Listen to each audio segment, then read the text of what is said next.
You might assume that buying a Lamborghini is the hard part. Save enough money, walk into a dealership, sign the papers, drive off into a life that looks like it belongs on a poster. That's the version most people carry around in their heads. It's clean, it's satisfying, and it's almost entirely wrong. The sticker price is the smallest and least important number in the entire transaction. The real story starts after the check clears, and it involves a company that has gone bankrupt more times than most people realize, a car that quietly funds the ones you actually want, and a resale market that punishes almost everyone who buys for the wrong reason. Start with the part nobody expects. You often can't just buy one. Lamborghini doesn't sell cars the way a normal manufacturer sells cars, where demand and supply meet at a showroom. For the most desirable models, production is deliberately capped below what the market would absorb. That's not a shortage caused by factory limitations. It's a business decision. When a company can sell every unit it builds and still have a waiting list, it has more pricing power, more brand mystique, and more control over who gets access. To actually get a new Huracan successor or a low-volume special edition, buyers frequently need an existing relationship with the brand, a prior purchase, a dealer allocation, sometimes a documented history of loyalty to the marquee. The car isn't sold to the highest bidder, it's sold to the most approved one.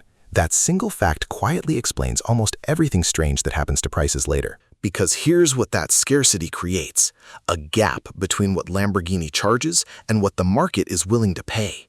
For the most hyped limited editions, that gap gets filled by people flipping allocations before the car is even built, sometimes for profit margins that dwarf what a salaried professional earns in a year. This is where the story stops being about cars and starts being about behavior. When an asset is scarce, has a waiting list, and comes with bragging rights, it attracts two very different kinds of buyers: people who want to drive it and people who want to sell it. Both are bidding for the same limited allocation, and dealers know it. That's part of why market adjustment fees, dealer markups added on top of the manufacturer's price, have become common on the most in-demand models. You're not just paying Lamborghini, you're paying whoever controls the queue. Now assume you get past that stage. You have your allocation, you've configured your car through Lamborghini's personalization program, and the number on the invoice is already well beyond the base price you saw in the press release, because paint, interior stitching, carbon fiber trim, and wheel choices are treated as a separate profit center, not an afterthought. This is where the first big misconception about value gets exposed. Most buyers assume a heavily customized one-of-one configuration will be worth more later. In most cases, it's the opposite. Buyers of used exotic cars overwhelmingly prefer conservative, factory-typical color combinations. A wild custom spec might feel special in the showroom, but it narrows the pool of future buyers who want exactly that car, which weakens resale value rather than strengthening it. The feature that made you feel like you built something unique is often the same feature that will cost you money when you try to sell it. That leads to the part of the story most people misunderstand completely: depreciation. The common assumption is simple: expensive cars lose value fast, so a Lamborghini is a bad investment, full stop. That's half true, and the half that's true hides a much stranger split underneath it. Standard trim Lamborghinis, the ones built in higher numbers without an allocation queue, tend to depreciate the way most performance cars do: a meaningful drop in the first few years as the initial ownership premium fades, financing costs bite, and newer model year versions arrive with more power, more tech, or more prestige. But the scarce, limited-run models can behave in the exact opposite way. When production is capped low enough and the badge is desirable enough, a car's value can hold flat or, in unusual cases, climb above what the original buyer paid, especially in the window right after production ends, when buyers realize no more will ever be built. That's not really a car market functioning normally. It's closer to a collectibles market, where scarcity and story matter more than mileage or condition. That difference is where the counterintuitive discovery really lands. It looks like buying a Lamborghini is a car purchase. Economically, for the rarest models, it functions more like buying a limited edition asset with a really expensive way of storing it, one that happens to also be able to do 0 to 60 in under 3 seconds. The car is almost incidental to the financial mechanics happening around it. But depreciation, whichever direction it goes, is only one piece of the running math, and it's arguably the smaller piece. Ownership costs are where the fantasy usually meets its first real resistance. Insurance for a car in this price bracket, especially for younger or less experienced drivers, can run into 5 figures annually. Tires designed for supercar-level grip and cornering forces wear quickly under enthusiastic driving and cost dramatically more per set than a normal performance tire, sometimes needing replacement well before a typical set of tires on a mainstream car would. Scheduled maintenance is priced for a low-volume, highly specialized supply chain. Parts aren't stamped out by the millions the way they are for a mass-market brand. Dealer network coverage is thin, and technicians trained on these platforms are expensive by design. None of this is hidden information exactly. It's published in owner forums and disclosed at the dealership. But it's consistently underweighted by first-time buyers who do the math on the purchase price and stop there. The purchase price buys entry into an ownership category. The ownership category has its own recurring bill, and that bill doesn't stop because the car is parked in a garage. Depreciation happens even to a car that never turns a wheel, and insurance and storage costs accrue regardless. This is where the chain reaction from earlier starts to complete itself. Limited production creates scarcity. Scarcity inflates demand beyond what the factory price reflects, especially for buyers chasing status rather than driving experience. That inflated demand attracts flippers who never intend to keep the car, treating an allocation like an option contract rather than a purchase. Flippers distort the ownership pool because a meaningful share of buyers were never going to be long-term owners in the first place. They were short-term price arbitrage. When that speculative cycle cools, whether because a newer model arrives, hype fades, or the broader market for luxury assets tightens, the true long-term owners are the ones left holding cars whose values were partly propped up by speculative demand that has now exited. The people who bought last during the peak of the hype are structurally the most exposed. That's not unique to Lamborghini. It echoes patterns seen across sneakers, watches, and other hype-driven collectibles, but it's especially costly here because the entry price is so much higher. Now step back from the individual buyer, because the same underlying pattern, overextension followed by a painful correction, appears at the level of the company itself. And it's arguably a better story than any single owner's experience, because it's been proven repeatedly with real consequences. Ferruccio Lamborghini founded the company in the 1960s, reportedly out of frustration with Ferrari, wanting to build a grand tour that combined comfort with performance rather than pure racing pedigree. Early success followed, particularly with the Miura, widely credited as one of the cars that helped define the modern supercar layout with its mid-mounted engine.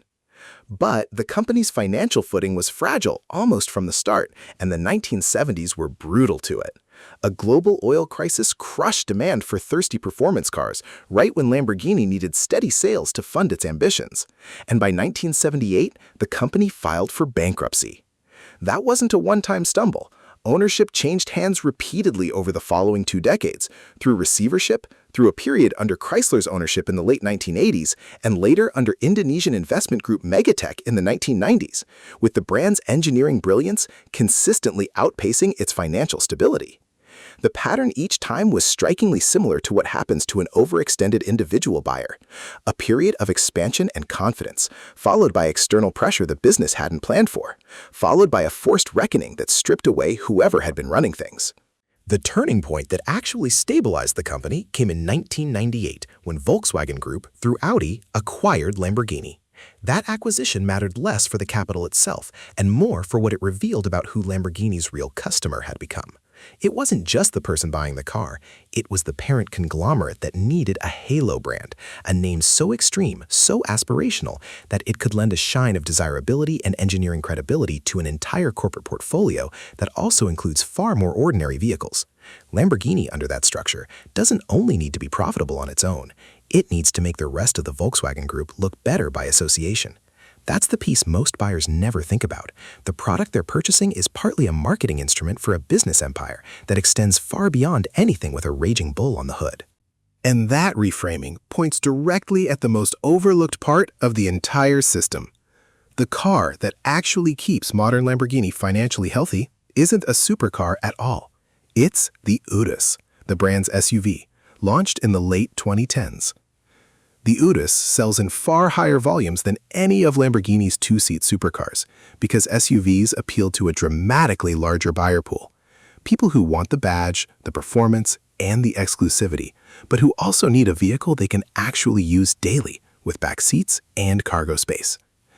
That volume matters enormously for a low-volume manufacturer because higher unit sales spread fixed costs, research and development, factory tooling, dealer network investment, across many more transactions.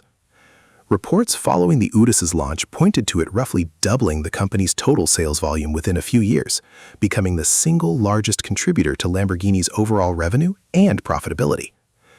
The supercars remain the identity of the brand, the reason anyone cares about the name in the first place. But the SUV is closer to the engine room. It looks like the least Lamborghini product in the lineup. Financially, it functions like the product keeping the rest of the lineup possible. That single shift also explains why Lamborghini has been willing to protect scarcity so aggressively on its supercars, even while volume climbs elsewhere. If the two-seat Halo cars became as abundant as the Urus, the entire premise of paying a premium for one, the waiting list, the allocation system, the sense of joining an exclusive club, would collapse. So the company keeps the emotional core of the brand artificially scarce, while letting the SUV absorb the growth. It's a deliberate split. One product line sold as an experience and a status symbol, priced and rationed accordingly. Another sold at genuine scale, quietly funding the research and development that keeps the Halo cars technologically credible. Buyers of the supercars are, in a sense, subsidized by buyers of the SUV, even though it looks like the opposite, like the SUV is the lesser product riding on the supercar's coattail. All of this converges on the moment that matters most for anyone actually considering ownership. What happens when something goes wrong, or when the excitement fades and the bills keep arriving? The optimistic outcome looks like this. A buyer purchases a limited, well-spec'd model at close to factory price through an existing dealer relationship, maintains it properly, drives it enough to justify the cost without excessive wear, and either keeps it long-term as a genuine passion purchase or sells it years later into a market that still values that specific configuration. That buyer treated the car as what it actually is, an expensive hobby with unusual accounting, not an investment vehicle. The realistic negative outcome looks different. A buyer pays a significant market adjustment over sticker to jump the queue, underestimates insurance and maintenance costs, customizes the car in ways that feel personal but narrow the resale pool, and then needs to sell during a moment when hype is cooled or a replacement model has just been announced. That buyer can lose money on nearly every stage of the transaction simultaneously. The premium paid to acquire it, the depreciation on a now previous generation model, and the discount required to find a buyer quickly. Both buyers may have purchased the exact same car. The financial outcome for each of them was determined almost entirely by decisions made around the car, not by the car itself. So the opening assumption that buying a Lamborghini is a single transaction that ends when you drive away turns out to be the least accurate way to describe what's actually happening.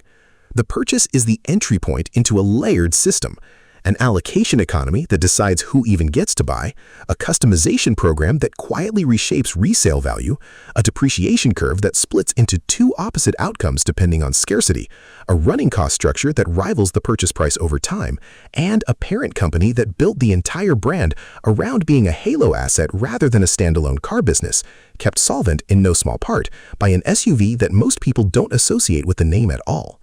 Owning the car has never really been about the car. It's about understanding and surviving the financial ecosystem built around it, and the buyers who come out ahead are almost always the ones who understood that before they signed anything, not after.